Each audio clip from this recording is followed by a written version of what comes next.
First, Jason, thank you. And I want to thank Andrew and Eileen and Aaron and Chris and Jim Thomas. This is a big effort to put together. They do a wonderful job, and I'm going to thank them quite a few times over the next couple of days. But thank you. You see this agenda. You see we've got a lot happening. We're one of the few groups that really in the state, I'm talking about political groups, that goes out of their way to tell everybody what we think in terms of issues, and then does a conference like this to have people speak on those issues. And for those who are not completely familiar with us, every other year, not here but in a different part of the state, we do a conference on national affairs issues.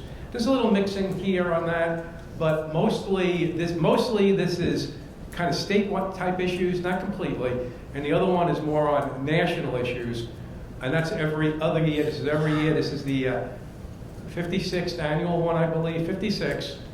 I think we did miss one. We missed one during COVID, but it's the 56th.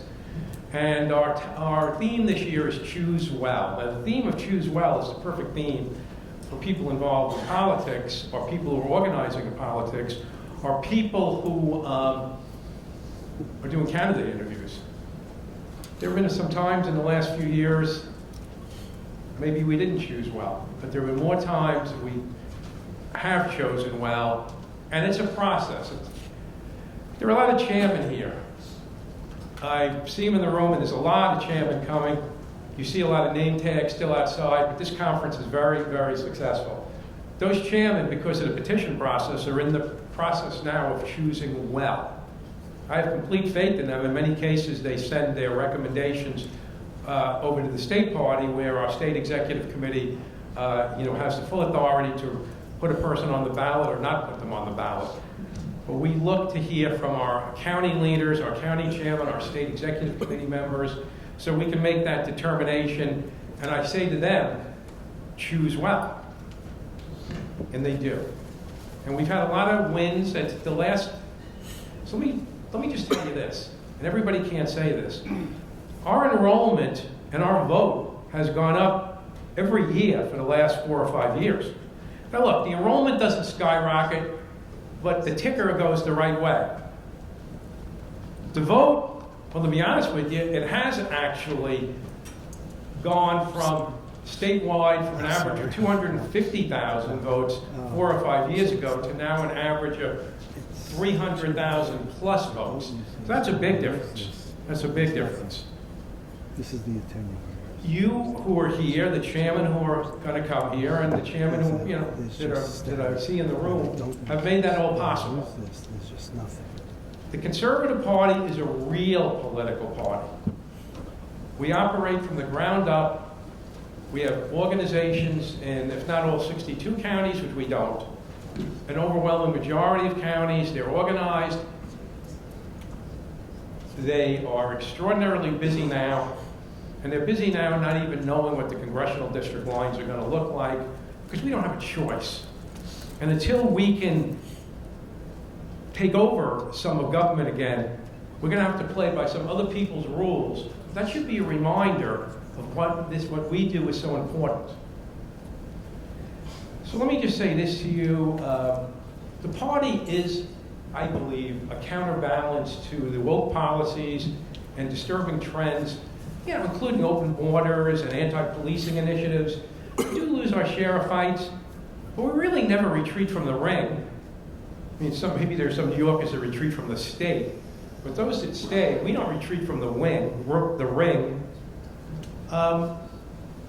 We stand our ground. We fight it out. We sometimes win, sometimes lose, but I think we are well known in Albany as a group not to fool around with. Maybe we're that python that strikes when they least expect it.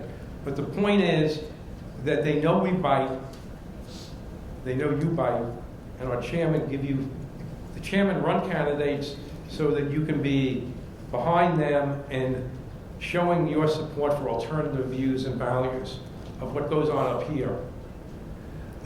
So look, there's a lot of politics ahead. You could look at like I said, you can look at our conference schedule. It is really full. It's a great opportunity, as I've said, to rev up your engines and get on the road to 2024 victories. Hey, look, I think like everybody in this room, we always say that the election ahead of us is monumental, pivotal, one of the most important elections ever. Well, guess what? 224 really is. The New York Conservative Party played a key role in creating majority in the House of Representatives for our side of the aisle, Republican conservative views, the Republican House. We were the margin of victory. Those 10 members in the state know that. The Speaker knows it. I had a chance to speak with Speaker Johnson not too long ago about it. They're aware of what we did. And there's a presidential election, and I am not predisposed. We haven't done anything officially, but I think it's pretty obvious that as our counties move ahead, that we are seriously looking at President Trump. And what we know? We know that we have not experienced a president as bad as Biden. Probably, I don't even know. Let me put it this way: it's maybe somebody's going to tell me President Harding or something. I don't know. But Biden has given everybody here pause to know that there's a change needed, and this is the most important election we've experienced for that reason. It's the most important election we've experienced because of the House of Representatives.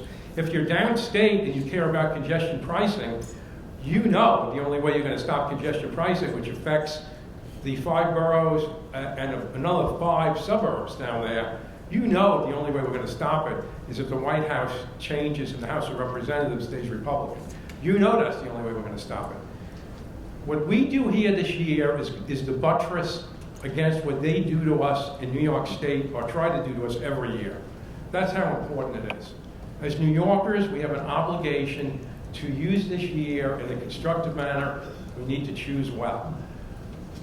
I want to get on with the conference, frankly, and I'll be back up here at different times. But remember, this conference, for what you have come here for, has receptions, opportunities to meet candidates, opportunities to participate in awards dinners, and more importantly, because I am finding this out, and I'm not happy about it, more importantly, an opportunity for you to speak with your fellow conservatives.